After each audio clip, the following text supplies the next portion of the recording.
ध्यान रखती है कि राजनीतिक संस्कृति जो हमारी किसी भी देश की जो जहाँ से विधि बनाई जा रही है उस देश की संस्कृति न प्रभावित हो, उस देश के मूल्य व मान्यताओं का ध्यान रखकर भी कोई नीति बनाई जाती है तो उस वक्त भी इसका प्रभाव पड़ता है। तो राजनीतिक संस्कृति थ्योरी बनाने के लिए या किसी विधि को बनाने के लिए इम्पोर्टेंट है। राजनीतिक संस्कृति की धारणा इस विचारधारा से जुड़ी है कि किसी समुदाय की संस्कृति को जानना सरल है, उसकी राजनीति को समझना कठिन है।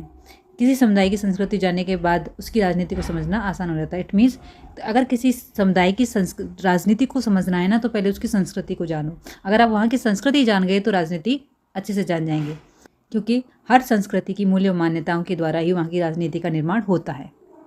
ये थी राजनीतिक संस्कृति की थ्योरी, जो सिडनी वर्मा ने इसका प्रयोग किया था शब्द का, और ग्रेवियल आमंड इसके प्रतिपादक थे।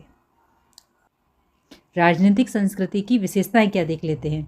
राजनीतिक संस्कृति अमूर्त व नैतिक होती है। राजनीतिक संस्कृति अमूर्त व नैतिक धारणाएं हैं। राजनीतिक संस्कृति का आधार मूल्य, समाज और विश्वास है। मतलब मूल्य और मान्यताएं और समाज की जो भी चीज़ें, सिद्धांत हैं, वो इसके केंद्र में रहते हैं।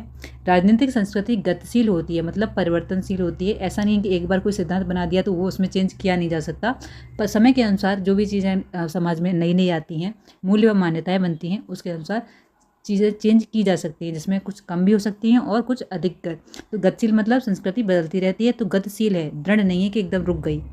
राजनीतिक संस्कृति अनेक तत्वों का सामूहिक रूप है। इसमें अनेक मूल्य, भावनाएं व मानक शामिल हैं। यह समान संस्कृति से संबंधित है। संपूर्ण राजनीतिक व्यवस्था का अध्ययन करती है। यह संपूर्ण राजनीतिक व्यवस्था का अध्ययन करती है। ग्रेवियल आमंड व सिडनी वर्मा ने 5 देशों में लोकतंत्र की स्थिरता और स्थिरता पर राजनीतिक संस्कृति के प्रभाव की चर्चा की है। तो इस बेस पर, राजनीतिक संस्कृति की विशेषताओं के बेस पर, ग्रेवियल आमंड और सिडनी वर्मा ने Britain, America, Germany, Italy, Mexico, ये 5 देशों में लोकतंत्र की स्थिरता और स्थिरता राजनीतिक संस्कृति के प्रभाव की चर्चा की है। मतलब इन 5 देशों में लोकतंत्र कितना स्थिर है, राजनीतिक संस्कृति के आधार पर ये स्टडी इन्होंने की है।